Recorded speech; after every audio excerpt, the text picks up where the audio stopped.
A squad of police surrounded someone's house. A frightened man is led out of the house, his face covered with purulent blisters. With a wild look, he tries to explain to the police that there is something in the water, but they ignore him and put him in a patrol car. He drives through the suburbs, watching his neighbors nonchalantly splash in the water and drink from a hose. The man tries to warn them of the danger, but no one hears him. 6 months earlier, in Tennessee, a farming family is living their normal lives. While the youngest son, Zach, works in the yard and collects cow dung, his half-brother, Cyrus, sits back and watches him. For fun, Cyrus decides to push his brother onto a dung cart. A fight breaks out between the boys, but they are stopped by the father of the family, Nathan.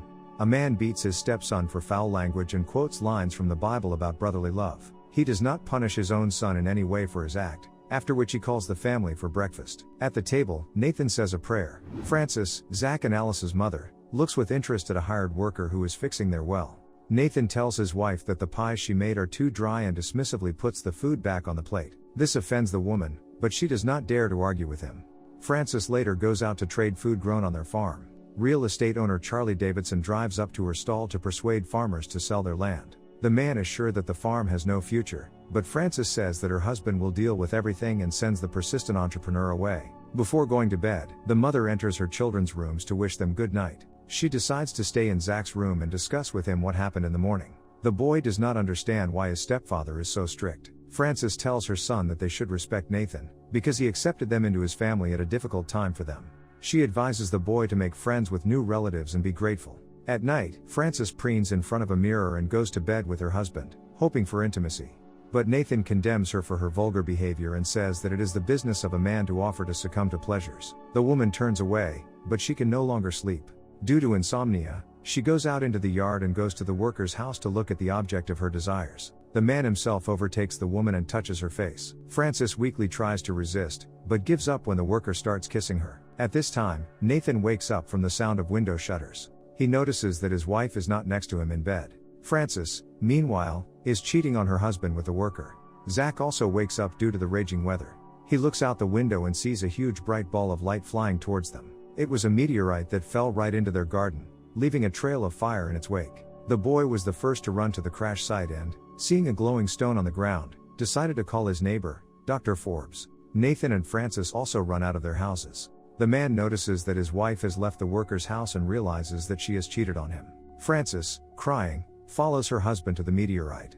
Dr. Forbes descends into the crater to take a closer look at the extraterrestrial rock and notices that it is cold. He tells the family that the meteorite will most likely cause no harm, but advises staying away from it and waiting for an accurate examination. Noticing the tension between Nathan and Frances, Forbes says goodbye to the neighbors and goes home with his wife. The next day, Charlie Davidson arrives at the hospital to see Dr. Forbes. He found out that he wants to call the Environmental Protection Agency about the meteorite and tells him not to. Charlie is afraid that after the discovery of the meteorite, investors will not want to buy land in their city and he will lose a lot of money. He persuades Forbes to check the stone himself and find out if there is a need to call in experts. On the same day, Dr. Forbes, Davidson and the family of farmers gather near a meteorite that has shrunk overnight. Zach tells those present that last night he saw how the stone glowed from the inside and how the trees moved around it, although there was no wind. But adults do not take his words seriously, deciding that his imagination has run wild. Forbes hits the meteorite with a hammer and a strange brown substance begins to flow out of it. Later in the evening, the doctor tells Charles that he has done every test he knows on the stone, but due to the fact that he does not have the necessary knowledge and equipment, he does not know what exactly he needs to look for. The entrepreneur is sure that if the meteorite is not radioactive, then it is better not to talk about it. He asks Forbes' wife to influence her husband to leave everything as it is and not call the Environmental Protection Agency. At night, the meteorite glows again and oozes a brown liquid. It enters the river channel and is absorbed into the soil. Zach watches this with horror and realizes that something is wrong. The next morning, Forbes visits the farming family. He reports that he mistook the stone for a meteorite and believes that a waste tank was accidentally dropped from an airplane on their site. Also, passing by their garden, he noticed that the mysterious stone had disappeared. Everyone but Zach laughs at the ridiculousness of the situation. The boy is sure that the inexplicable phenomenon that he saw 2 nights in a row was not ordinary waste. After learning that his farm is safe, Nathan calmly draws water from the well and uses it for the needs of the household. Meanwhile, Carl Willis, an employee from the Tennessee administration, arrives in town. Charlie Davidson notices his car and sits down at his table at lunchtime. The entrepreneur found out that Willis had come to their city to assess the suitability of the land for the construction of a huge reservoir of water. It is for these purposes that Charlie asks Nathan to sell his land so that investors can use it for construction. However, Willis warns Davidson that if the Tennessee administration finds out that someone decided to cash in on this project, then they will curtail all work in 1 second. Charlie laughs it off and offers to take the guest around the city in his car so that he does not attract the attention of local residents. Frances goes out into the garden to gather vegetables for cooking. To her surprise, all the vegetables grew rapidly and began to look extremely appetizing, as if filled with juice inside. Rejoiced that their farm has finally begun to bear fruit, the woman starts cooking. She cuts open a huge head of cabbage and discovers that inside it is all rotten and viscous mucus flows from it. Overcoming nausea, Frances checks the tomato, and at the first cut, brown liquid squirts out of it. In the evening, Zach secretly drains the neighbor's hose into a water bottle. At this time, Dr. Forbes cannot forget about the incident and blames himself for not telling the responsible services about the meteorite. His wife seduces him and says that she wants them to move to a big city and live prosperously. If he tells about the strange stone, then Charlie Davidson can spoil all their plans. Yielding to the seductive persuasion of his beloved, a man negotiates with his conscience. At dinner, Zach notices that something is wrong with the food. He won't let Nathan get him water and says it tastes weird. Baby Alice also admits to her mother that vegetables have become disgusting in taste.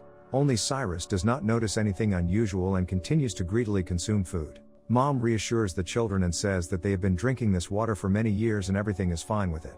However, the woman herself began to look unhealthy, her hair was not well groomed, and a huge blister appeared on her face. Nathan is furious at the complaints of the stepchildren and says that no one will leave the table until their plates and glasses are empty.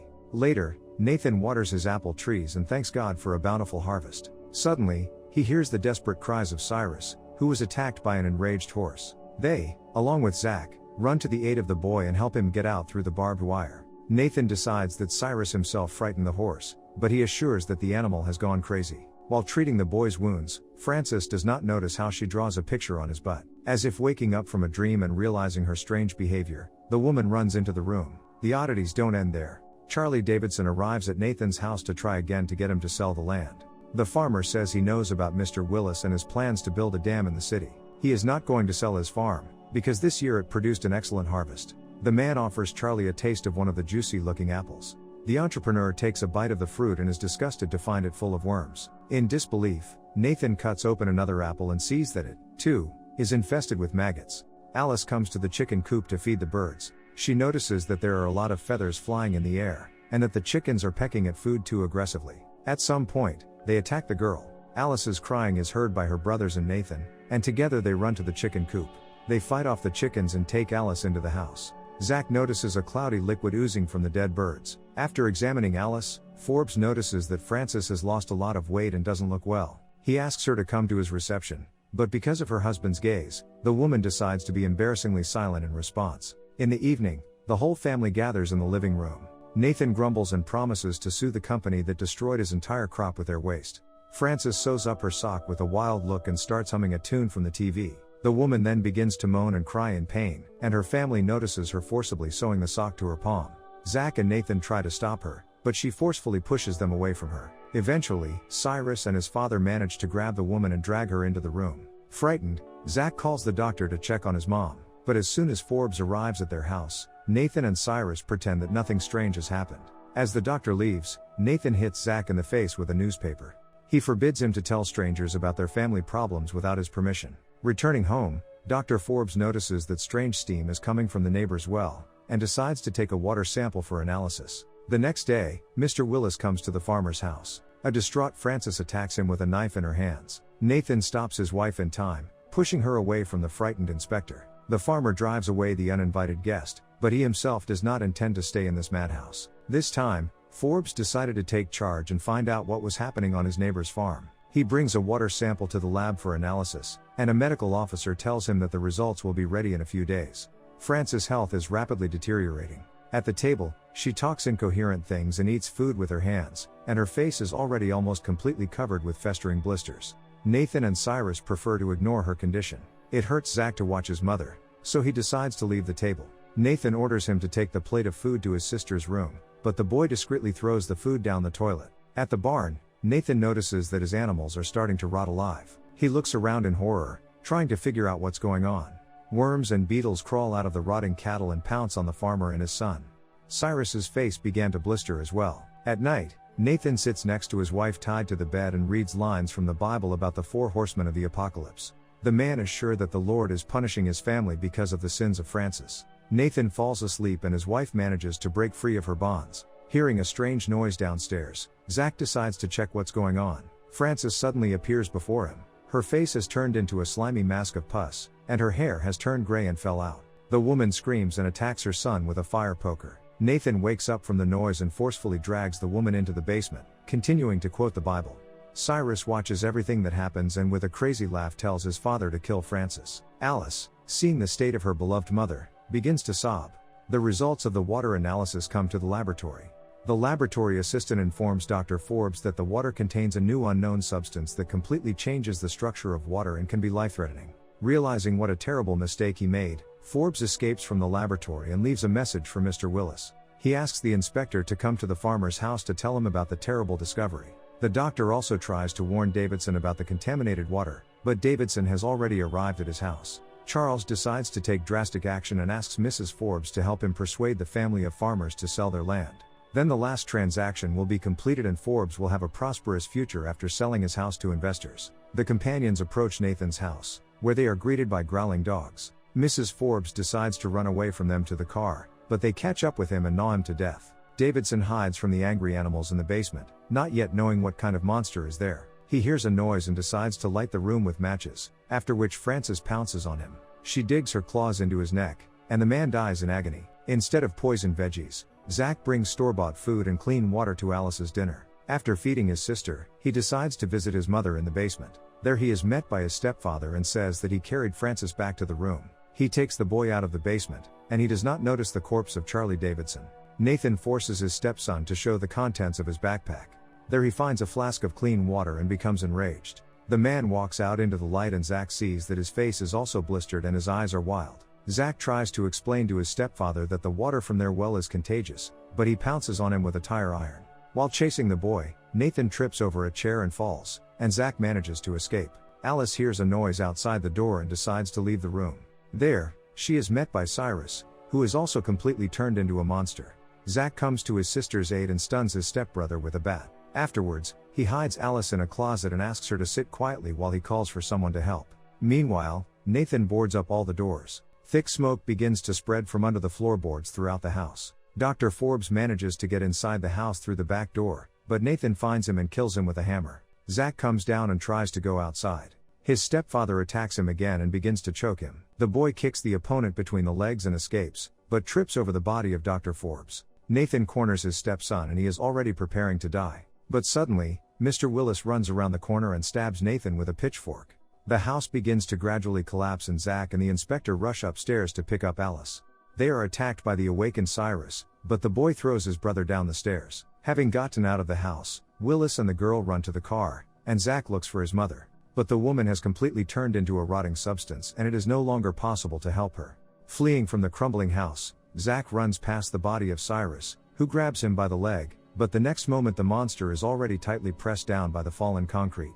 Nathan comes out of the kitchen towards him and tries to slap him. Zach dodges his hulking stepfather and impales him deeper into the pitchfork. The boy is taken by Mr. Willis and they drive away from the accursed house. Several months pass. The news talks about the tragedy that happened on the farm due to radioactive water. We are shown the detention of a man from the beginning of the story. It turns out to be Mr. Willis. According to the expert, the inspector was also infected and because of this he had a nervous breakdown, but now his condition is completely controlled. He also assures that the well with radioactive water has been destroyed and there is no longer any danger to people. At the end of the story, Mr. Willis' worst fears are confirmed. We see a bright light coming from the depths of the earth. The earth's crust cracks in half and a viscous poisonous liquid breaks out.